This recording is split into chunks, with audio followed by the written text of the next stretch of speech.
Good evening, everybody. My name is Eliana Akough, and I was born and raised in West Omaha, and I'm a recent graduate of Elkhorn South High School.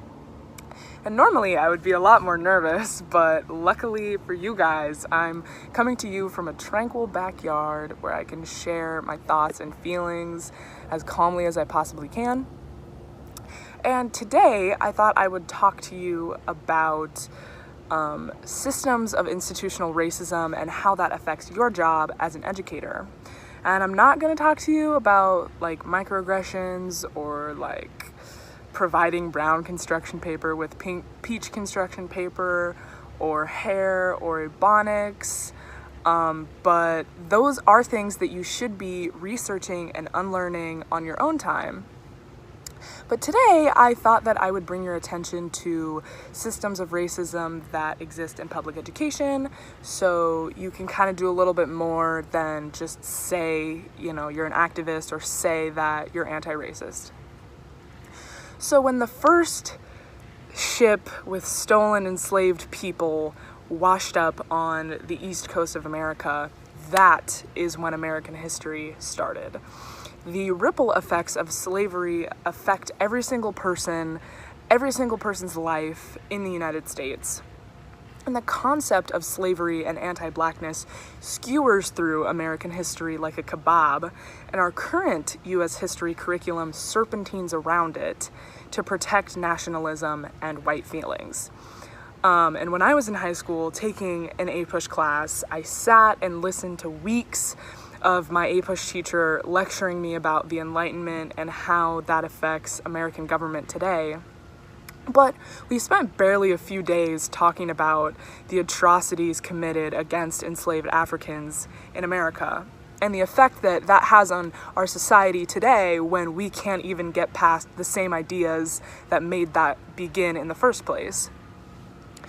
In 2014, the College Board, which is the institution that facilitates AP curriculum, the College Board ceded to Republican lawmakers by making their AP US History course more patriotic and less unbiased.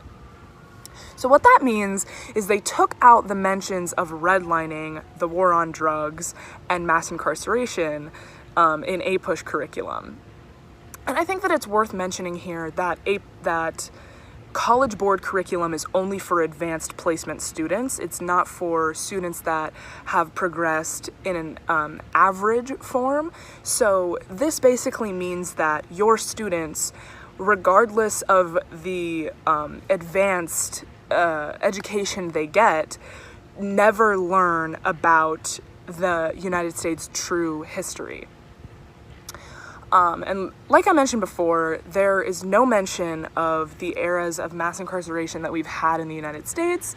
Prison populations have literally doubled, and private companies have outsourced prison laborers and make billions upon billions of dollars as lawmakers and police officers literally shovel more people into already overcrowded prisons.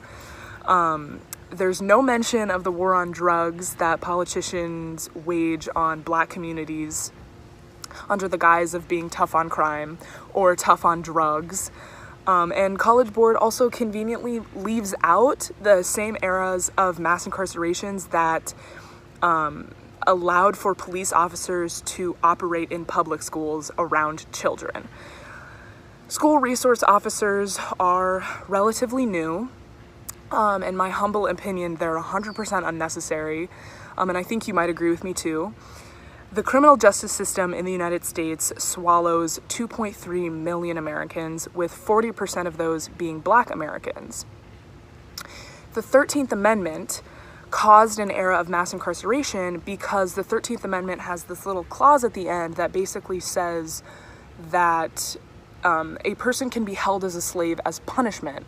So basically, police officers went into Black communities and just started arresting everybody for things like loitering or things like that, like misdemeanor crimes. And they've shoveled them away to prison so that these private companies that have made a deal with the United States government could have slave labor. Still, and this is still in effect today. as we are currently in an era of mass incarceration. The more people in prison, the more money private companies make, and the tougher politicians look on crime.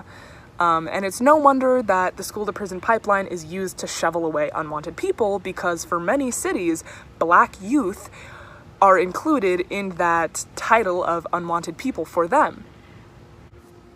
And as for the history of school resource officers, after the Columbine shooting, public schools across the nation basically decided to round up a bunch of police officers and implement them in schools as school resource officers to stop school shootings. And so far, they don't really stop school shootings. 0% of them have been stopped by a school resource officer, and a big form of their labor is implemented to be a school disciplinarian. Like, that's kind of what they do. Is kids are starting to be arrested for stuff like throwing a paper airplane or like cursing at a teacher. So it's essentially just a way of starting Black youth's carceral violence at a very young age. And another issue I want to bring to your attention is the issue of property tax. And in case you've been living under a rock, school funding is largely based on the property taxes collected from that specific district. And that's 1, super arbitrary, and 2, really counterproductive, 3, violently racist. Property and the idea of property in general has been used to weaponize, has been weaponized against Black people for hundreds of years, and there's no timeline for the end of that. When Africans were property, their rights were stripped from them and their humanity was stolen. And when they could no longer be held in chains, they were held in metaphorical financial chains. And no property meant, and still means, no political power. No property meant you were indebted to those with property. No property meant you couldn't gift an untaxed inheritable estate to your children. And no property means your children don't have a desk because the student-teacher ratio in their underfunded school is 35-1.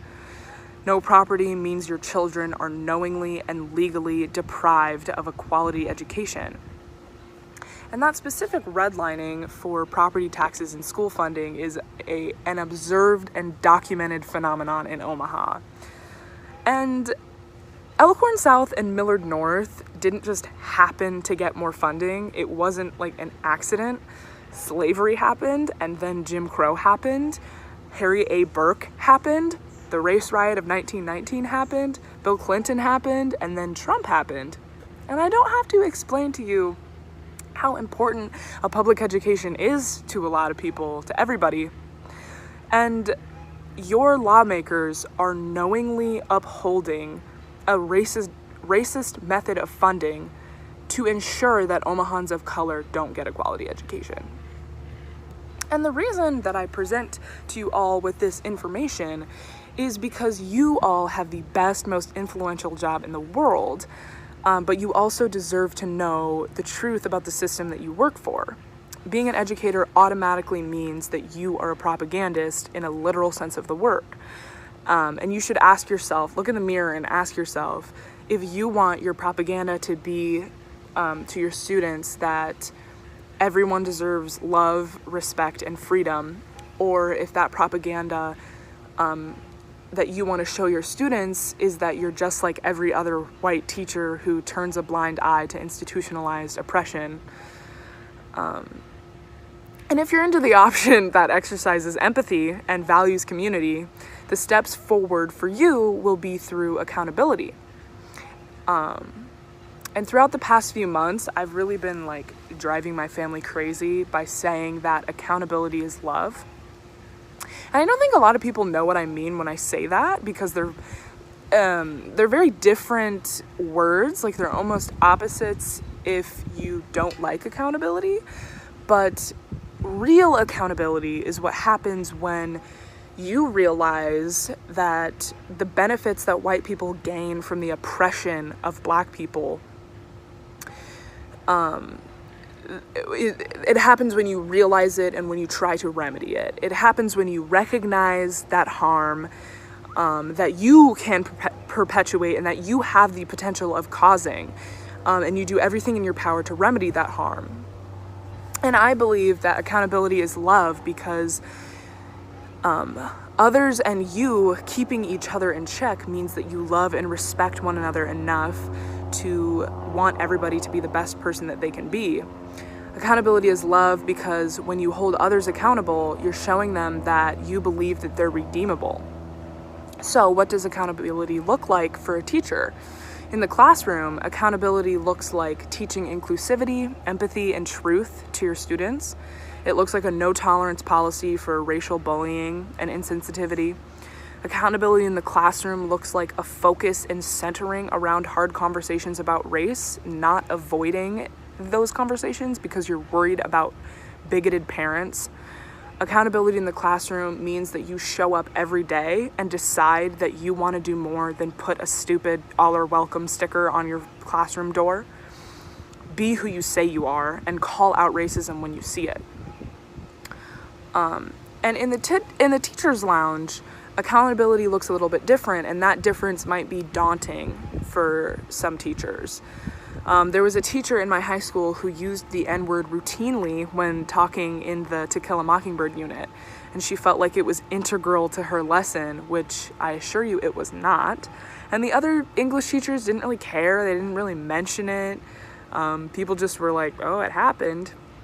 So students started using, it's a quote from the book, to justify using racial slurs in public. So as a teacher, being willing to identify racist ideas being shared and being equipped to check that behavior is essential to being anti-racist. And those racist teachers are everywhere. And most of them are well-meaning, so it might be hard to lecture someone that you know didn't mean to be insensitive, but you still need to be the change no matter how awkward that conversation is. And I encourage you to use that same level of accountability in the principal's office and in school board meetings, but especially in your own homes, online, and at the polls in November. Thank you for letting me speak, and thank you for being here. And I'm so grateful that you all decided to acknowledge the injustice happening and that you all are willing to do something about it.